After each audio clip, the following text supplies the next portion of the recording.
Well, it's a Friday night blockbuster on Paramount Plus, a double-header that will decide the makeup of the top four as they play off the final round against each other. Only Melbourne City are secure. They've already clinched an historic third straight premiership, and their week off ahead of the finals is guaranteed. The Wanderers set to pay a respectful tribute to the league leaders by forming a guard of honour as the teams come out, and City will receive their trophy after tonight's game. For the last 3 years in this competition, it's been all about Melbourne City. Didn't win the grand final though here at Amy Park, of course, last year. They'll be looking to put that right in this year's finals. But for now, they can bask in the glory of that third consecutive title. And top marks to the Wanderers for that gesture as well. Jamie McLaren's about to add the golden boot, of course, to his trophy cabinet. Here is the team news for tonight's match. 3 changes for City. Curtis Good returning in defence, replacing Thomas Lamb. Richard van der Ven makes his first start in a month as Scott Jamieson drops down to the bench, while Callum Talbot returns at right back for Scott Galloway. Matt Leckie continues his rehabilitation off the bench. There's no Valon Berisha tonight. He's got a minor hip injury. That won't keep him out of the finals. Aidan O'Neill makes his 100th appearance in the competition. And Jamie McLaren will receive the match ball from last week's game against Western United, during which, of course, he scored a hat-trick and broke the A-League men's all-time scoring record after the game from both his father, Donnie McLaren, and NSL legend John Markowski. Those two were teammates back in the day in the old competition. Now the Wanderers are unchanged. Aidan Simmons continues at right back for his 6th consecutive match in place of Gabriel Cleur. Brandon Borello, of course, is bang in form with 8 goals in his last 9 games. However, he has never scored at Amy Park. Thomas Merchler scored his only Wanderers goal at this venue back in round 2, a 1-0 win over Melbourne Victory that's rather set the template for the Wanderers campaign. Daniel Wilmering returns on the bench alongside former Melbourne City midfielder Ollie Bozanic. There's Rado Vidicic, who did the Premiership Championship double with Melbourne City's women's team in 2020. Can he repeat the trick with the men 3 years later? Referee is Ali Reza Fagani, who's back at Amy Park after taking charge of Melbourne Victory's 2-1 win over Macarthur here last week. Rain just starting to come down, as you see in Melbourne, pretty heavily too, which might make things a little bit greasy on the surface for the players. Milos Ninkovic rolls the ball backwards, and we're underway on fabulous Friday, the final round of the regular season, and still plenty to play for. Andy Harper, particularly in this game for the Wanderers. Well, I think so, Simon. A win for them can really set themselves up, and it gives them a great chance at second spot, because for the other match across the border in Adelaide, it's going to be a really tight one. Really tight games, both of them, but I think the Adelaide Central Coast match, not a struck match between them.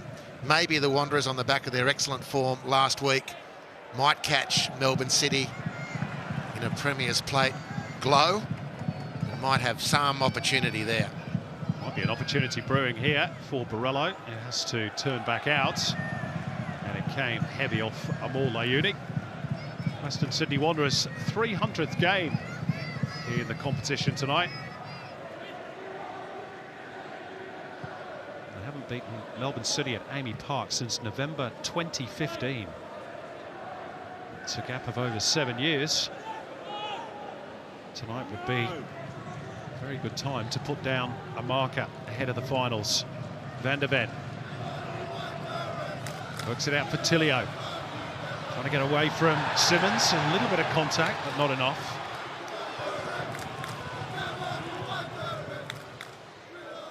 Two young guns going full pelt for the ball.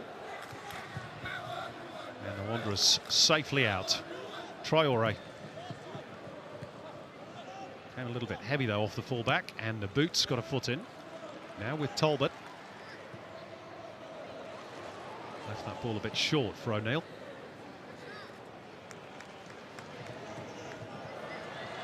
Nicely done in the first place by Amalfitano, but now he's coughed up the ball.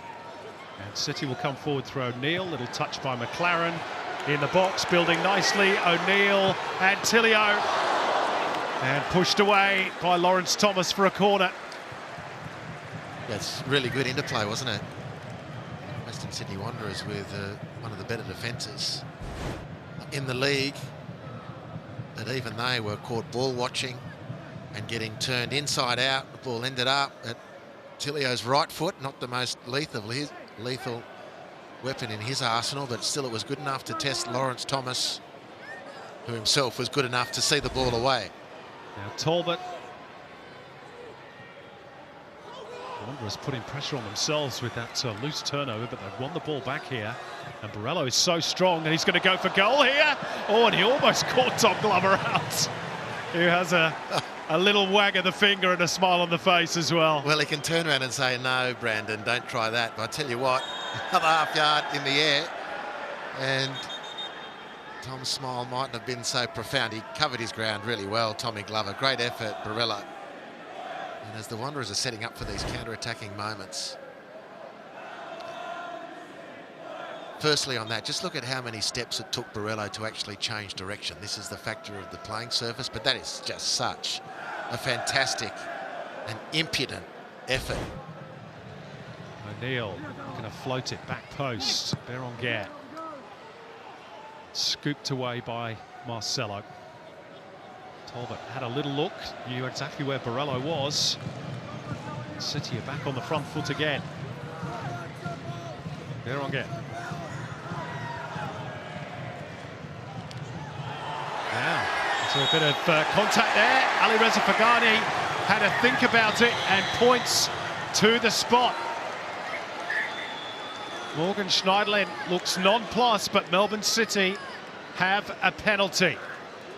It looked an untidy challenge, and initially I thought the referee was going to play on, and then he changed his mind and awarded a penalty kick. What about that, Hubs? Well, to me, the question on review is if Schneiderlin makes contact from behind before he gets the ball. He clearly makes some contact with the ball. Does that come before or after the contact on the player? Referee had a great view. He's right there. I'd be inclined to go with the referee's experienced and trained eye on this and the instinct, but now we've got the video review to pour over it. Let's see. There's the contact. Is it meaningful? Who knows? The boot goes down, and he clearly gets the ball after that. He's going to ask the ref to have another look. Know. I don't know. I don't know. Does Naboot go down a little bit easier? There's a bit of contact with that left knee. Yeah. No, Naboot goes down very easily. Is it simulation? Who knows? I mean, yeah, he's a little bit clumsy in coming in, Schneiderlin. But is there enough there to overturn this?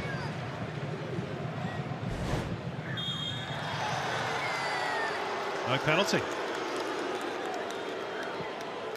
And there are some boos from the City fans, but perhaps tellingly, Harps, not too many protests. Well, away we go. Wasn't particularly meaningful contact.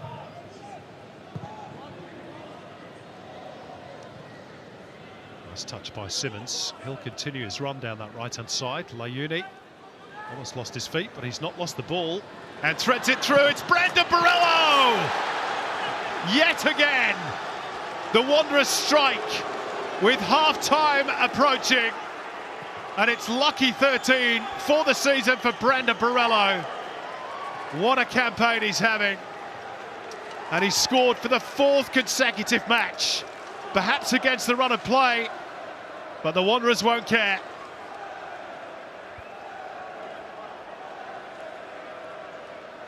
Well, against the run of play, maybe. Not against the run of chances, and not against the run of Amor Layuni. Look at this on the Harvey Norman replay. Fantastic penetrating run. And then slides a quite magnificent ball through to Brandon Borrello. And where has he been all his career? On the wing. Because this guy, on this form, is a natural-born killer. Just a snatch and grab. Excellent in execution. Superb from Borrello. The lead-up from Layuni was mouth-watering. and they get the lead. For all their dominance, they win a lot of football matches, but they do concede goals. Well, talking of grand finals, the last time Melbourne City lost a home game, in inverted commas, at Amy Park was the grand final against Western United last season, but they're behind at the break against the Wanderers, courtesy of Brandon Borello's 13th goal of the season, teed up beautifully by Amor Layuni. At the other end, City of Huffed and Puffed, they've had one penalty awarded by Ali Reza Fagani for a foul on Andrew Naboot, and then taken away upon VAR review. And overall, the Wanderers have had the better of the opportunities, and crucially, of course, they've got the goal. At the break at Amy Park, Melbourne City 0, Western Sydney Wanderers 1.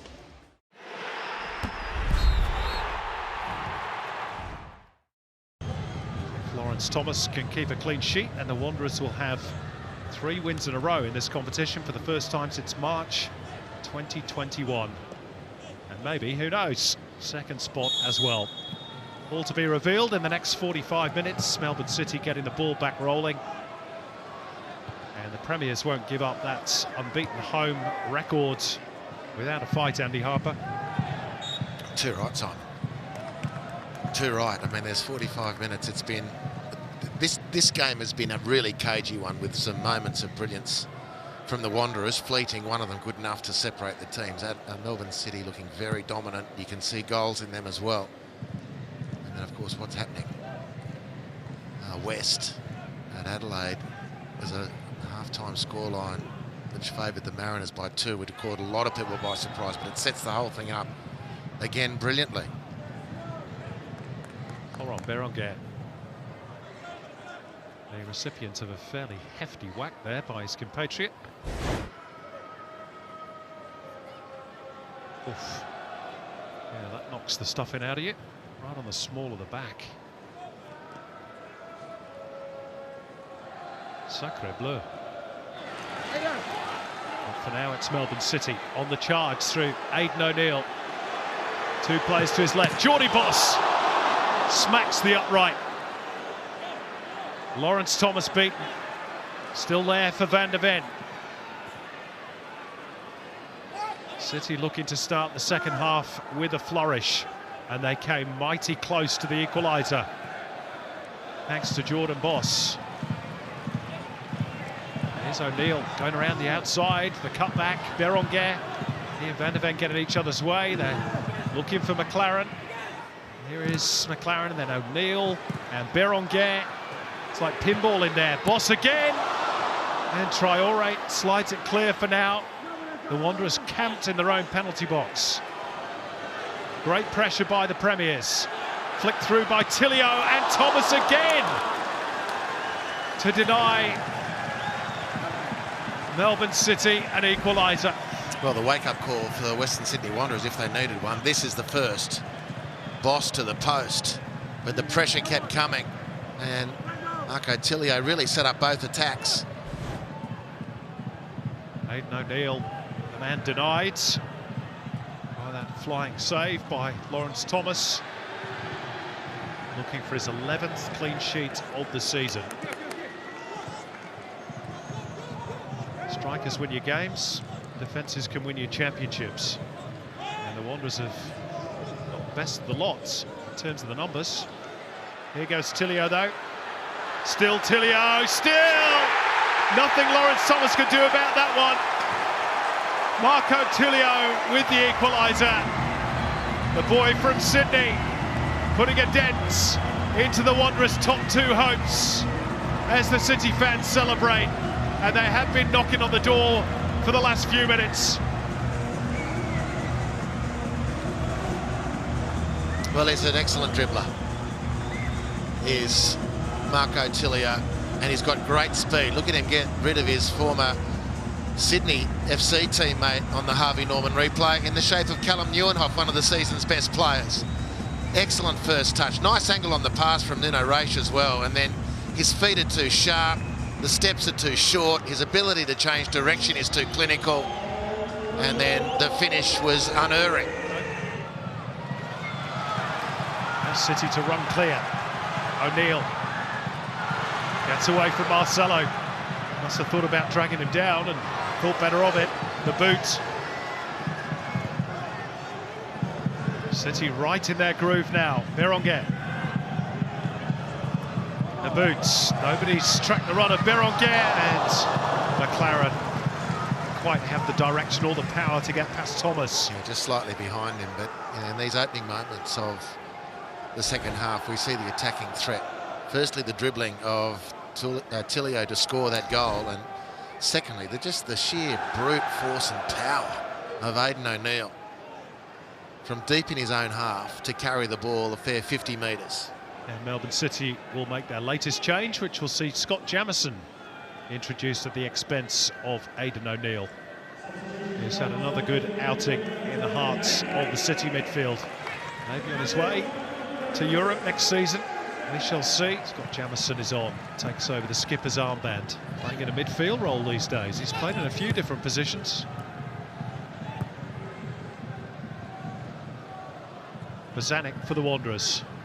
Layuni now on the left. Traore. Oh, it's the legs taken from him. Yes, penalty. Andrew Nabbout, who thought he'd won a penalty in the first half at that end of the ground, now concedes one, taking the legs of Adama Traore. He knows what he's done, and the Wanderers have the chance to retake the lead. Well, it's a penalty. It won't be overturned. This is incredible, really, and this is Melbourne City. This is so classic Melbourne City, utterly dominant. And the Wanderers really in this second half have nearly had an answer in possession. And now they're a penalty kick away from taking the lead. It's incredible. It really is incredible. Well, big moment this. Tom Glover has saved penalty kicks before, saved from Alessandro Diamanti and Craig Goodwin last season. And he saved this one too, but not the follow-up from Nicholas Milanovic. And the Wanderers do have the lead for the second time in the game. And it's a first goal in red and black for Nicholas Milanovic.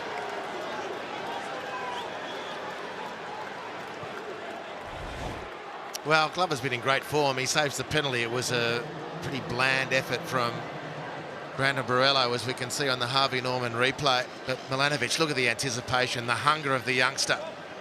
And Tommy Glover not able to get back to his feet or recover the ball quickly. His hand's not on it. If it's hands on it, he's probably called saved. But Milanovic gets there first and makes it 2-1. And Melbourne City, for all that pressure, find themselves trailing for the second time in the match. What can they do about it? Here's Nabbout looking to make amends, and they've done so immediately through Jamie McLaren. Wow. Lawrence Thomas initially made the block, but it was too hot to handle, and you know who pounced. The best striker in A-League history moves up to 24 goals for the season, and we're back at 2-2. Well, the Wanderers have found this part of the field very difficult to handle all night on the Harvey Norman replay, around the edge of their own penalty area and the sides of their own penalty area. The exchange, the give and go too much, and the boot gets plenty on that. The first effort forces the reflex save from Lawrence Thomas. There can be no gilded portion to the goalkeeper for the parry that falls to the feet of the deadly one.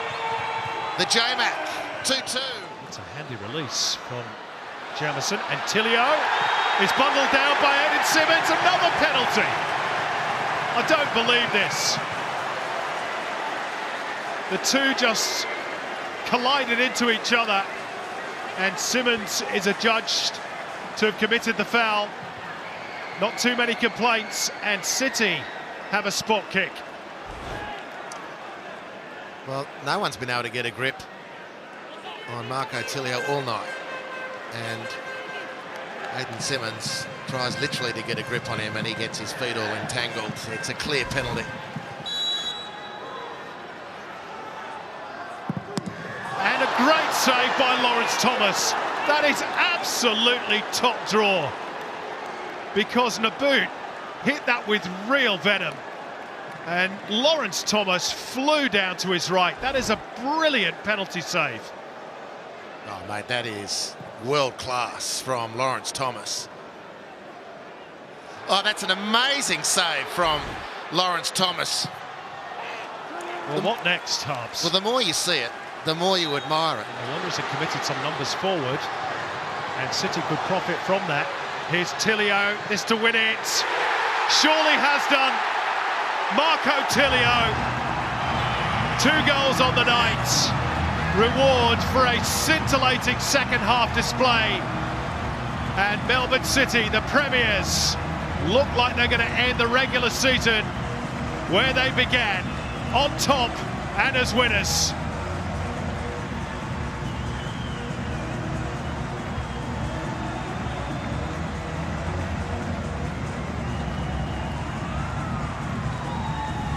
Well, sumptuous. Look at Lecky. He can see the space available on the Harvey Norman replay, and he gives it to the biggest threat on the field in this second half.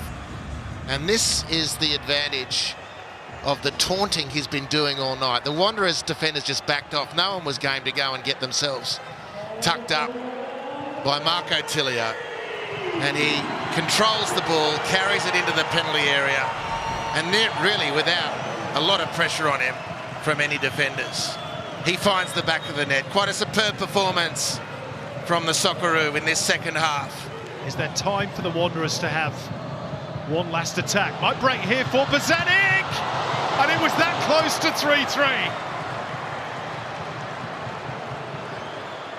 Well, Rado Vidicic can't believe it. I'm not sure we can either. Well, he'd be really disappointed with the openings his team has allowed. Lamb beaten. Good run forward from Bozanic. Tony Glover beaten at full stretch, but he'd had enough space covered with the post to save him. Well, that was a second half that had everything. A game that contained 3 penalty awards, 1 overruled by VAR, both saved by the 2 goalkeepers, 2 exquisite goals from Marco Tilio, another one for Brandon Borello, a debut goal in Wanderers colours for Nicholas Milanovic, and yet another one, of course, for Jamie McLaren. An extraordinary game of football, really. But at the end of it all, it's City who emerge winners and become just the 3rd club to end the regular season unbeaten on their own patch, following in the footsteps of Brisbane Roar and Sydney FC. The Wanderers, who had dreams of 2nd tonight, will have to settle for 4th due to what's happened here and in South Australia. But I'm sure they'll still be a threat come finals time. For now, City can prepare to celebrate with the Premier's Plate as they plan their assault on the title. Full time at Amy Park, Melbourne City 3, Western Sydney Wanderers 2.